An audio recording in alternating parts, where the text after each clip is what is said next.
kesempatan yang diberikan kepada saya. Perkenalkan, nama saya Maria Anjeli Abon Samon dengan NIM 230118868. Di sini saya akan menjelaskan yang pertama, profil Ki Hajar Dewantara, yang kedua, konsep filsafat pendidikan Ki Hajar Dewantara, yang ketiga, tujuan pendidikan menurut Ki Hajar Dewantara, yang keempat, pandangan Ki Hajar Dewantara tentang proses belajar, yang kelima, metode dan pendekatan pembelajaran Ki Hajar Dewantara, yang keenam, refleksi dan relevasi bagi pendidikan anak usia dini, dan yang ketujuh, kelebihan dan keterbatasan pendidikan anak usia dini dalam perspektif Ki Hajar Dewantara. Baik, yang pertama yaitu profil Ki Hajar Dewantara. Ki Hajar Dewantara yang memiliki nama asli Raden Mas Soewardi Soeaningrat lahir di Yogyakarta pada tanggal 2 Mei 1889. Ia berasal dari lingkungan bangsawan dengan ayah bernama KPH Soeaningrat, putra dari Sri Paku Alam III, dan ibu bernama Raden Ayu Sandia yang merupakan keturunan dari Nyai Agung Seran dan Sunan Kalijaga. Sebagai keturunan bangsawan, ia memperoleh gelar Raden Mas di masa kecilnya. Ki Hajar Dewantara menerima pendidikan awal di lingkungan Istana Paku Alam dan juga menimba ilmu agama di pesantren Kalisan di bawah asuhan KH Abu Rahman. Pendidikan formalnya meliputi ELS, Sekolah Dasar Belanda 3, Kwik School di Yogyakarta, dan Stovia, Sekolah Kedokteran di Batavia, kini Jakarta. Namun, ia tidak dapat menyelesaikan pendidikannya di Stovia karena sakit yang dialaminya selama 4 bulan. Pada usia 39 tahun, ia mengganti namanya menjadi Ki Hajar Dewantara. Perubahan nama ini menandai titik balik penting dalam kehidupannya, karena dengan nama tersebut, ia bisa lebih dekat dengan masyarakat biasa tanpa terikat status kebangsaan. Pada tanggal 4 November 1907, Ki Hajar Dewantara menikah dengan R.A. Soetartina yang merupakan cucu dari Sri Paku Alam III. Pernikahan ini dilangsungkan secara adat keraton di Putri Suryaningratan, Yogyakarta. Ki Hajar Dewantara wafat pada 26 April 1959 di rumahnya di kawasan Mujamuji, Yogyakarta dalam usia 69 tahun. Upacara pemakamannya dipimpin langsung oleh Panglima Kodam Diponegoro saat itu, Kolonel Soeharto. Sebagai bentuk penghormatan atas jasanya, pada 26 November 1959, ia ditetapkan sebagai pahlawan nasional oleh pemerintah Republik Indonesia. Selain itu, kelahirannya 2 Mei ditetapkan sebagai Hari Pendidikan Nasional berdasarkan keputusan Presiden RI nomor 316 tahun 1959. Ia pun dikenal luas sebagai Bapak Pendidikan Nasional. Yang kedua, konsep filsafat pendidikan Ki Hajar Dewantara. Konsep filsafat pendidikan Ki Hajar Dewantara berakar pada semangat membentuk manusia seutuhnya yang merdeka, berbudaya, dan bermoral. Filsafat ini dikenal sebagai sistem Among, yaitu sistem pendidikan yang mengedepankan kebebasan berpikir, kemerdekaan batin, dan penghormatan terhadap kodrat anak.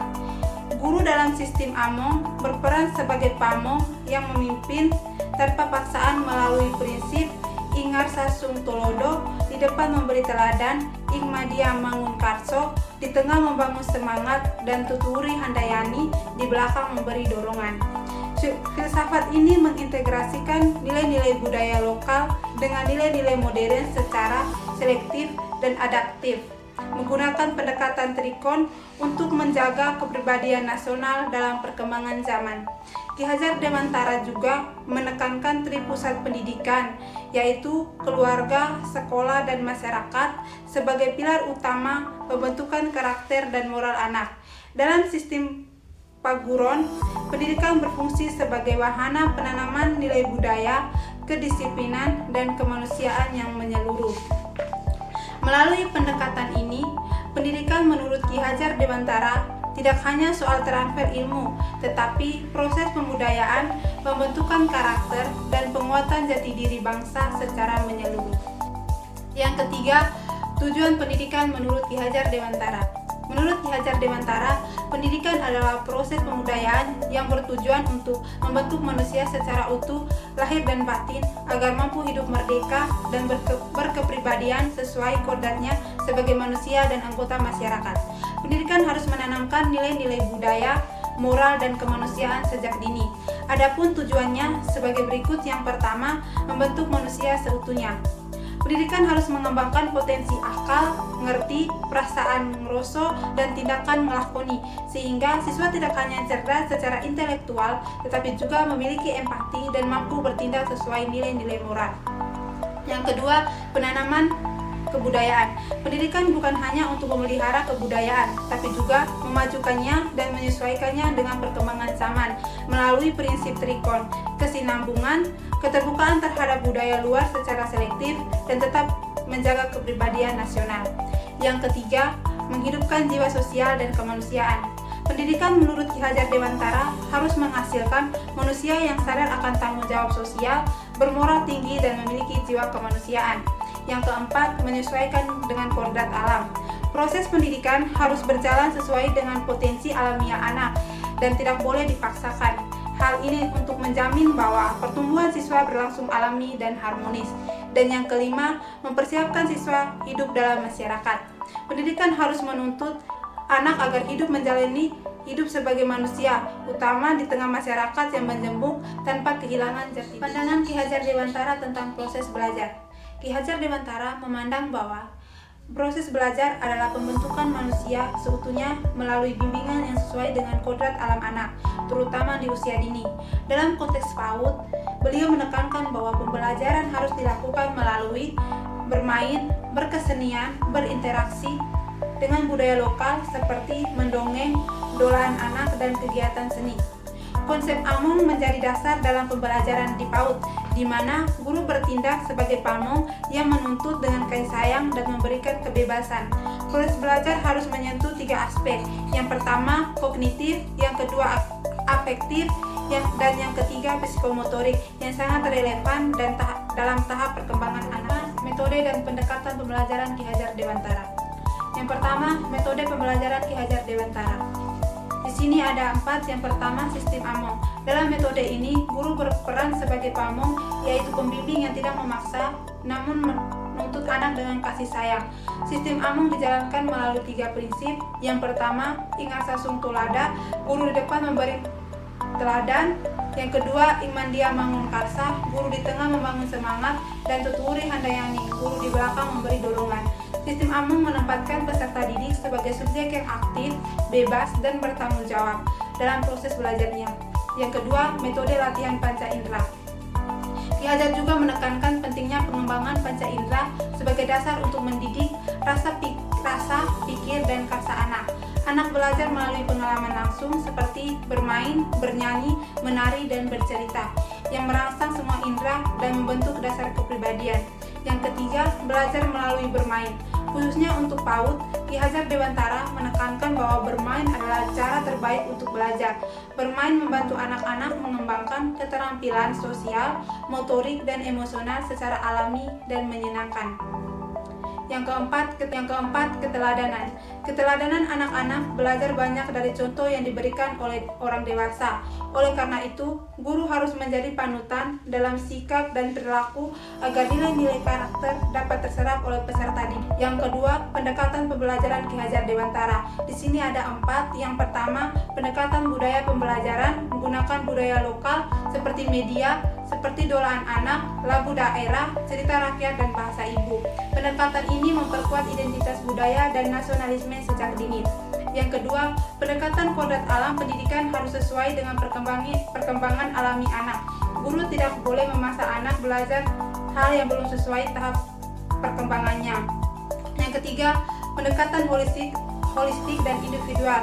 Pendidik harus menyeluruh seluruh aspek perkembangan anak secara utuh dan memperhatikan perbedaan karakter serta kebutuhan masing-masing anak. Dan yang keempat, pendidikan kontekstual. Pembelajaran dikaitkan dengan pengalaman nyata dan lingkungan sekitar agar proses belajar menjadi bermakna dan relevan dengan kehidupan mereka. Metode dan pendekatan pembelajaran Ki Hajar Dewantara tetap relevan dalam pendidikan kontemporer, terutama pada kurikulum merdeka dan pendidikan karakter di PAUD. Dengan menempatkan anak sebagai subjek aktif, menghormati kodrat alam, serta menjadikan budaya lokal sebagai media belajar. Pemikiran Ki Hajar Dewantara tetap menjadi fondasi penting bagi pendidikan Indonesia masa kini dan masa depan. Yang keenam, refleksi dan relevansi bagi pendidikan anak usia dini. Yang pertama, refleksi bagi pendidikan anak usia dini. Pemikiran Ki Hajar Dewantara memberikan refleksi bahwa pendidikan anak usia dini harus mengikuti kodrat alam anak, bukan memaksa akademik. Pendidikan di usia dini bertujuan mengisi jiwa anak dengan pengalaman bermakna, bukan sekedar memberi pengetahuan. Anak perlu dibimbing secara alami dengan suasana yang membebaskan, menyenangkan, dan penuh kasih sayang. Guru dan orang tua berperan sebagai pembimbing atau pamong, bukan penguasa dalam. Yang keenam, refleksi dan relevansi bagi pendidikan anak usia dini. Yang pertama, refleksi bagi pendidikan anak usia dini. Pemikiran Ki Hajar Dewantara memberikan refleksi bahwa pendidikan anak usia dini harus mengikuti kodrat alam anak, bukan memaksa akademik. Pendidikan di usia dini bertujuan untuk mengisi jiwa anak dengan pengalaman bermakna, bukan sekedar memberi pengetahuan. Anak perlu dibimbing secara alami dengan suasana yang membebaskan, menyenangkan, dan penuh kasih sayang. Guru dan orang tua berperan sebagai pembimbing atau pamong, bukan penguasa. Dalam sistem among, guru memberi teladan, ingarsa sung tulodo, membangkitkan semangat, ing mandia mangun karsa, dan memberikan dorongan, tuturi handayani. Anak belajar melalui keteladanan dan interaksi sosial di sekitarnya. Yang kedua, relevansi bagi pendidikan anak usia dini. Dari sisi relevansi, pemikiran Ki Hajar Dewantara sangat sejalan dengan tujuan kurikulum Merdeka dan proyek penguatan profil Pancasila atau P5. Nilai-nilai seperti kemandirian, gotong royong, berakhlak mulia, dan berkebinekaan global sudah lama tertanam dalam prinsip pendidikan yang beliau gagas. Pendekatan budaya yang diterapkan melalui permainan tradisional, lagu daerah, cerita rakyat, hingga penggunaan bahasa ibu dalam pembelajaran PAUD menjadi sangat penting untuk memperkenalkan anak pada jati diri budayanya sejak dini. Dengan pendekatan ini, pendidikan tidak hanya mencerdaskan anak secara intelektual, tetapi juga menanamkan rasa cinta tanah air dan kebanggaan terhadap budaya bangsa. Yang terakhir, kelebihan dan keterbatasan pendidikan anak usia dini dalam perspektif Ki Hajar Dewantara. Yang pertama, kelebihan pendidikan anak usia dini dalam perspektif Ki Hajar Dewantara. Yang pertama, berbasis pada kodrat alam anak. Anak berkembang secara alami tanpa tekanan akademik dini, sehingga tumbuh bahagia, merdeka, dan utuh secara emosional serta spiritual. Yang kedua, mengutamakan sistem among. Guru berperan sebagai teladan ingarsa sung tulada, pemberi semangat ing mandia mangun karsa, dan pendukung dari belakang tuturi handayani. Yang ketiga, pendekatan budaya lokal. Pembelajaran melalui mainan tradisional, lagu daerah, cerita rakyat, seni, dan bahasa ibu menjadikan proses belajar menyenangkan serta membangun kecintaan terhadap budaya. Yang keempat, pengembangan panca indera. Fokus pada aktivitas langsung yang mengembangkan motorik, sensorik, dan emosional anak dibanding pembelajaran pasif. Dan yang kelima, membangun jiwa merdeka dan rasa sosial. Anak belajar berpikir mandiri, percaya diri, serta mampu bekerja sama dengan teman, menumbuhkan sikap sosial dan nasional. Keterbatasan pendidikan anak usia dini dalam perspektif Ki Hajar Dewantara. Di sini ada 3. Yang pertama, kurangnya pemahaman guru. Banyak pendidik hanya memahami slogan tuturi handayani tanpa menerapkan filosofi dan praktiknya dengan baik. Yang kedua, minimnya supervisi dan pelatihan. Tidak semua lembaga PAUD mendapatkan pembinaan insentif mengenai sistem among dan pendekatan budaya dalam pendidikan. Dan yang ketiga, tekanan akademik dari orang tua dan lingkungan. Banyak orang tua menginginkan anak cepat bisa membaca, menulis, dan berhitung, tetapi mengabaikan perkembangan anak. Sekian hasil penjelasan dari saya. Terima kasih.